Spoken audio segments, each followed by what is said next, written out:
Let's begin with a big ET Now exclusive. According to sources, states will seek a 3-year extension of GST compensation in the next council meet. Also, so far, there's been no agreement on the increase in the 5% GST slab. My colleague Meghna Mittal joins in with all the details.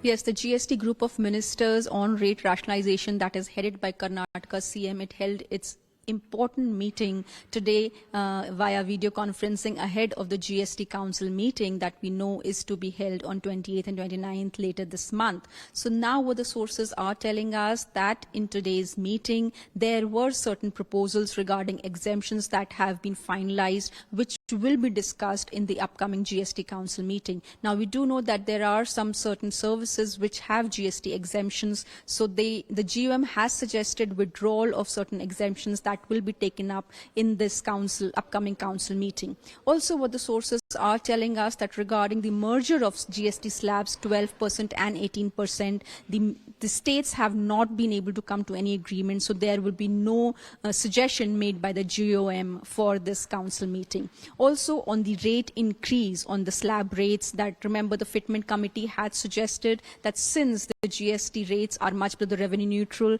the GST slab of 5% can be increased to 7%. So what the sources are telling us that there will be no such an abrupt increase suggestion that will be made by the GOM. So that is also out of the question.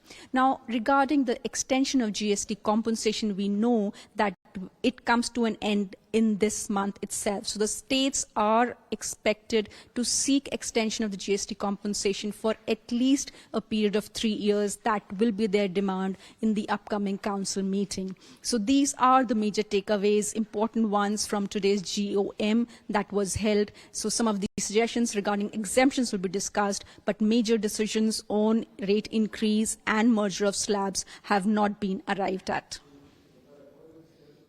Raging unemployment is making itself felt once again in torched trains and young men sloganeering and protesting in the streets. Let me be clear here. We are in no way condoning the violent protests against the Agnipath recruitment scheme in the armed forces. There is no reason and there is no excuse for any protest to get violent. But having said that, we need to understand what really is going on and why there has been such a massive backlash to the scheme. Now, as per reports, one individual has died in Telangana as protests against the Agnipath scheme have spread across several states. Haryana has blocked internet for 24 hours. Buses have been targeted in Delhi. A mob has burnt trains again in several places. It's a scenario that you may have seen in January in some parts of the country when stalled railway recruitments led to protesting youth burning train coaches in UP and Bihar, from where a sizable number of candidates appear for the common test. The protesters flagged issues in the recruitment procedure that time round. This time round, the government's announcement of Agnipath scheme, which actually sees people entering the armed forces for 4 years, out of which 25% will stay back in the armed forces, but the other 75% leave and move on to other jobs. It's not clear what jobs there are, but they leave with experience, they leave with a degree or some kind of educational qualification and a lump sum of 11.5 lakh rupees tax-free. But this doesn't seem to be lucrative enough for these protesting youths. What is the reason? Now, between 2017 and 2022, the overall labor participation rate in India dropped from 46% to 40%.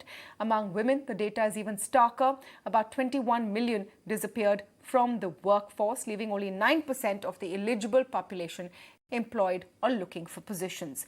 Is the employment issue behind the Agnipath furor? To speak on this, I'm joined today by Abhik Ghosh, former IAS and ILO official. Professor Shyam Sunder of XLRI is joining us on the show, and I'm also speaking with Aditya Mishra, Director and CEO of CIEL. Welcome to all of you, and thank you so much for joining us on the India Development Debate. Professor Sundar, let me begin with your take on this issue and the flare-up, the extent of anger that we've seen against the Agnipath scheme.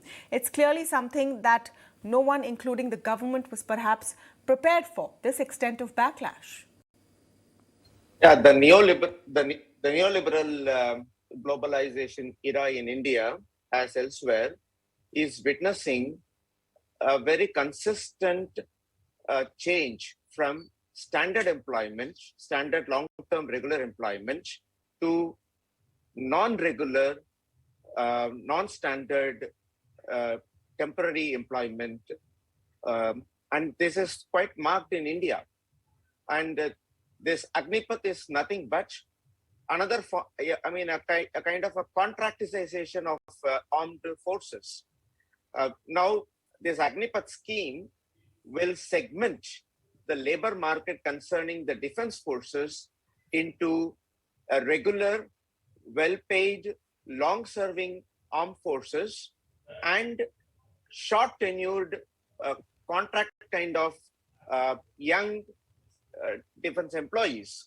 I do not understand the reason or rationale for introducing these short-term contracts in defense services.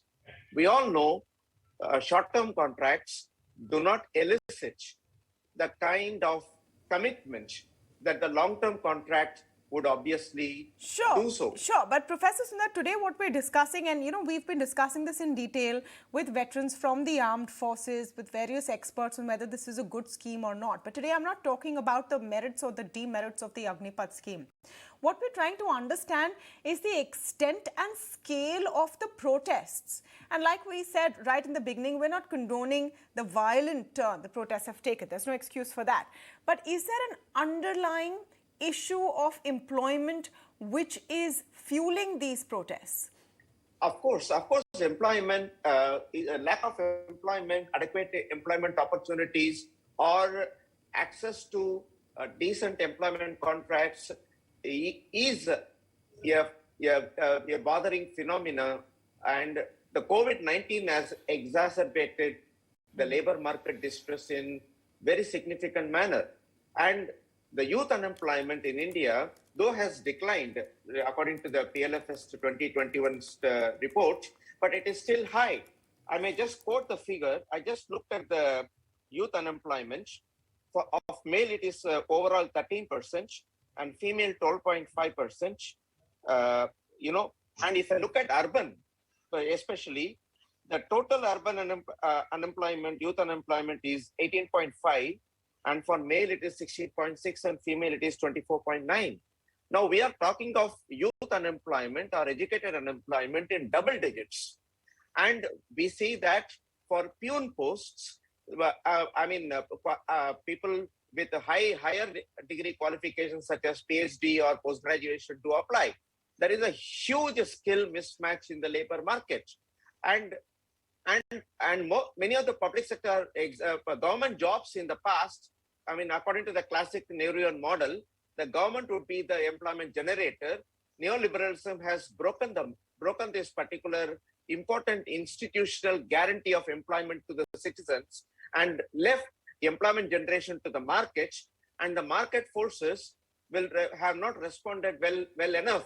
Okay, now I want to hang on. This is an important point. This understanding or this expectation that government should be the employment generator. Abhik Ghosh, I want you to come in on this. This is an issue, isn't it? Because to what extent can the government be an employment generator? Can it be an efficient employment generator? And doesn't the private industry, doesn't the market have to eventually step in? Absolutely. I think to expect the government to provide jobs, and that also the kind of jobs that the government can actually offer. What Mr. Shyam Sunder just said, that the whole problem veers around this mismatch, this huge mismatch between availability of skills and availability of employment opportunities. This has to be addressed. What the government can provide, what, for example, the railways were providing in January, which led to so much of agitation. What kind of jobs were they? Were they decent jobs? Were they jobs that required a skill set which was in demand? Or was it just because you have to have a livelihood that the government will have to provide jobs? So I think the market has to step in, no doubt. about it, and really we are looking at creating non-farm jobs in the industrial sector. That is the answer, not to just create jobs for the sake of jobs. No, but it's not just the lack of jobs or why people want government jobs because they don't have options. Aditya Mishra, here we need to talk about why government jobs are so coveted. Because they come with the idea that you can never be sacked, you have stability to the tenure of your professional life, and you get a pension at the end of it, no matter whether you're good at it, bad at it, or whether you do your job properly or not. That at the end of the day is an important factor as well, isn't it? Yeah, absolutely. I think there have been a lot of changes in our external environment. The way our livelihood used to run 20 years, 30 years ago has changed significantly. There is so much of privatization. Naturally, the jobs are being created by the government as well as private sector. There are many sectors which were all being run by the government. Now that has changed. There are private sectors which are now running those sectors. So having said this, there is the mental perception or the kind of an acceptance that if you have a government job, it's quite safe, it's secure, you have a pension, you have many other benefits, and the pressures related to job are much lesser. It is just the perception that pressures in the government job are much lesser than the private sector job. I think some of these are just myths. However, those perceptions are quite strong in our socio-economic system, and that is why we see the spectacle of lakhs of people applying, overqualified people applying for a job of an office assistant or a peon or a sweeper in government jobs. So that is one aspect of it. The second aspect of the skill mismatch, even in the private sector, when the jobs are being advertised, we receive a lot of applications from people, and sometimes some jobs are applications to selection ratio are as poor as 1:100. I mean, there are so many people who just apply, but they do not have the necessary skills. They may have the educational qualification, but educational qualification is just one of the multiple parameters that we look for while recruiting people. No, so we are now identifying lack of jobs, lack of people who can be skilled, and attachment to the idea of a secure, safe job. I want to talk about the last part in a little more detail. Professor Shyam Sunder, you addressed this in your first response and you called it the neoliberal sort of structure.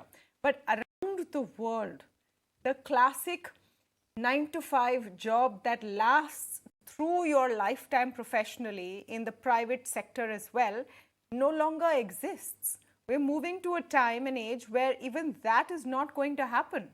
The way jobs are found today and the way professional tenures are conducted has changed massively. Isn't it time that even government jobs take this into consideration? I do agree that a substantial transformation is taking place in the labor market all around the world. But at the same time, there is a rebound also that is taking place. And why is this so much violence? And it's spontaneous. They may be some of them may be probably orchestrated by the political parties. Defense services, they are a pride to young people in India. Defense services is something that people look forward to joining and look forward to serving the country and be there in the defense services for, say, 10, 15 years, 17 years. I think it is 15 to 16 years to run the full tenure and serve the nation and also get all kinds of benefits and be employable later. But if the government is going to touch defense services and make it as precarious as jobs are in the private sector, and they gigify, I use the term, as you said, 9 to 5 has gone. It's a kind of a gigification of employment that the government has done in Agnipath. And that has greatly infuriated. People thought we could knock at the doors of defense services and join defense services because we may not be particularly good in certain academic disciplines. Defense services offered an opportunity, but that also you are going to close, and you are going to provide very short tenured jobs, which will not give pride either. It is neither economically, appear to be appealing, and even emotionally, it doesn't make an appealing sense. So people are really, there is a sense of outrage. One could say violence. Yes, we do condone, but the government needs to understand that the defense services, critical sectors like defense services cannot be left, and they cannot be contractization cannot take place in that. So then, to talk about why this is happening, then we need to go into the root of one of the reasons for the Agnipath scheme, which is the bulging and ballooning pension bill, which is not going to be practical and sustainable after a point. That's the fact. So then what is the solution over there? Abhik Ghosh, government as employment provider, government as old age safety net for such a large number of people over a large period of time is just not sustainable with the size of our population. Then where else do you go? Yes, because, the defense service expenditure on salaries and allowances is one of the highest in the world, as far as the Indian defense services are concerned. Now, we have to understand one or two things very clearly. Number one is that army is not now considered effective just because of numbers. Now the game has changed. It is not manpower. It is really the machine and the technology that is really needed to fight any kind of wars in the future. It will be not just pushing people in and allowing them to kind of stay on for long tenures is not the answer. So we have to reduce dependence on numbers and increase expenditure on technical skills and hardware and technology. This is one thing I have to say. The other is that short service commission has been there for a long time. Even today, in the Army and the Navy and the Air Force, we have short service commissions.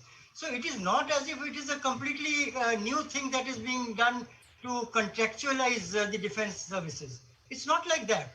And well, if I even look at my own service, there were many of my colleagues who were in the army for short service commissions. After 5 years, they took the examination and joined the IAS. So there is a possibility of skilling, upskilling, retraining and all that. The emphasis really should be on having a young armed forces who will serve for a limited period of time. Meanwhile, they will be skilled and upskilled so that they can enter the labor force, and they will be certified accordingly. And I am informed that the Ministry of Defense on the one hand and the Ministry of Skill Development and Entrepreneurship, they are already considering ways of finding employment opportunities and skilling opportunities in various sectors such as aviation, such as automotive sector, shipping. But it comes back to the same thing. It becomes the government's problem and the government's prerogative to provide jobs. At the root of it, it remains the same question. Should it be, and does it need to be, the government's prerogative and the government's responsibility to provide jobs and employment? No, that's not what I said. I said the government's prerogative is not the word. It is the government's responsibility to provide skilling and upskilling facilities. The future of work is going to be different, as Dr. Shyam Sunder also said. The future of work is not the 9-to-5 kind of office situation. It is going to be totally different. It is a revolution is taking place. So we have to see what will be in, for example, if you just take an example, today's youth, how many of them can even spell artificial intelligence? Now, this is a fact of life today. Everywhere it is artificial intelligence and machine learning and things like that. How many of them are aware of these things? So skilling and upskilling is the real answer how soon and how effectively that can be done will be the challenge. You know, what is... Amanna, if I can add one point. Yeah, I'm coming to you, Aditya. Yeah, okay. Go ahead and make your point.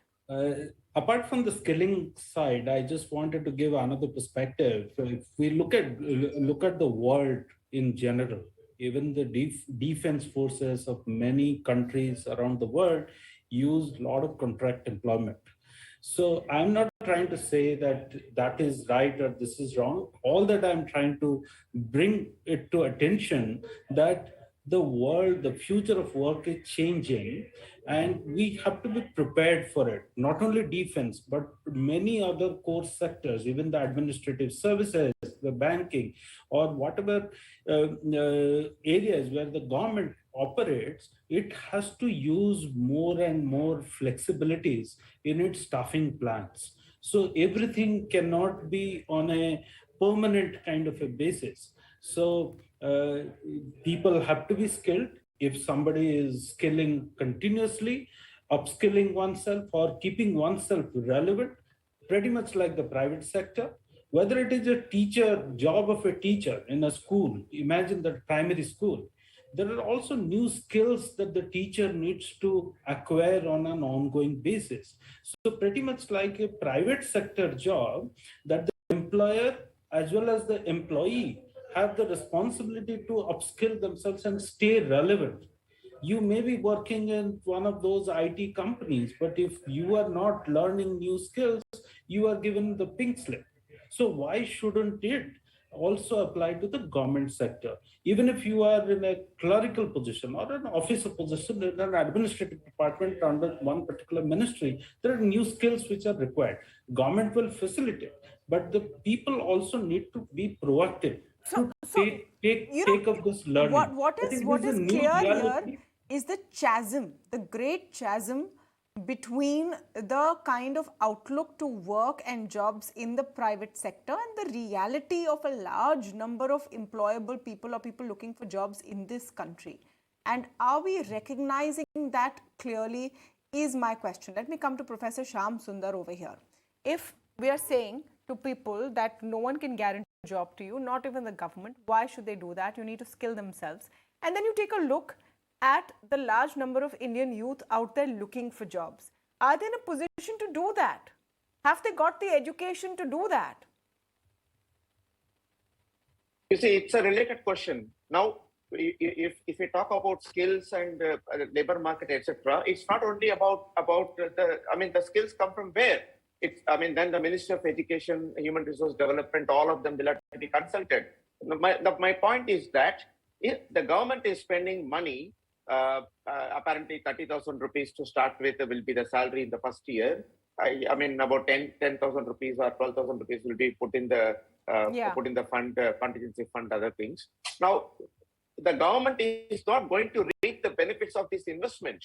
For 5 years, the guy works, and then hopefully it is for male and female, I suppose. It must be gender neutral. Yes. And then after 5 years, the people are left in the labor market. Are there arrangements post this tenure? What is the guarantee that the kind of skills that person acquired would find relevant job either by the private sector or the government sector?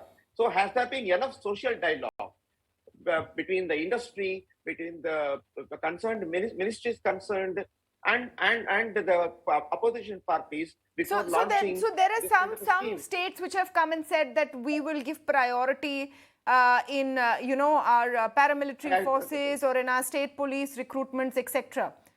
No, they're all sprinkles. They're all sprinkles. You see, there must be an institutional process by which these people, after having served for 4 or 5 years, the 25% of them will be taken into a regular service. I do not know what will be the method. It may be, I suppose, examination or anything like that. My question is this: why to tamper? If the pension bill is the only criteria, the defense budget in India should occupy much more than money that is being spent elsewhere. It's not the question of pension. Sir, out of the defense budget, let me just put in these facts. More than 20% of the defense budget of this financial year is going to go towards servicing pensions.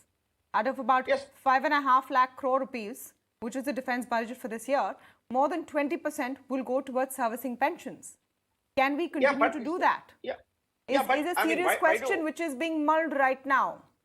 Yeah, I know is that. But people are served and they have earned the right to get the pension. After 4 years? Should we be bothered about, After 4 years. Okay, one more question. Let me come to Abhik Ghosh on it. Some people are commenting today that we need to ask if 18, 19, 20, 21-year-olds today who are protesting, people in their early 20s, if they're already worrying about securing a pension, then are they coming forward with the right mindset? Are we identifying the real problem over here? What would you say to that? So that was the point I was making, that if you give employment at this age of, let's say, 21, and for 4 years he or she is serving in the armed forces, the idea should be to have concurrent training and certification, alongside this period, so that when that person is leaving the armed forces, you know where to put him in or her. And, apart from that, some skills are required in the process, because you cannot, because you see, today what is happening? Today, a recruit in the armed forces enters at the age of 17 or 17 and a half and serves for sometimes 8, sometimes 15 years. When he comes out, does he have the skills? And when he comes out at the age of, let's say, 32, he's still got a long way to go. What kind of skills does he have? Nobody has given a thought to that. Why don't you then announce right now that those who are coming out of the armed forces will be given preference in the recruitment? But they have a lifelong pension at least. They have a safety net of the lifelong pension. This is what the others want. Pension? Does the private sector guarantee pension? Exactly. They don't know. It's a big Why debate. Should pension be a birthright?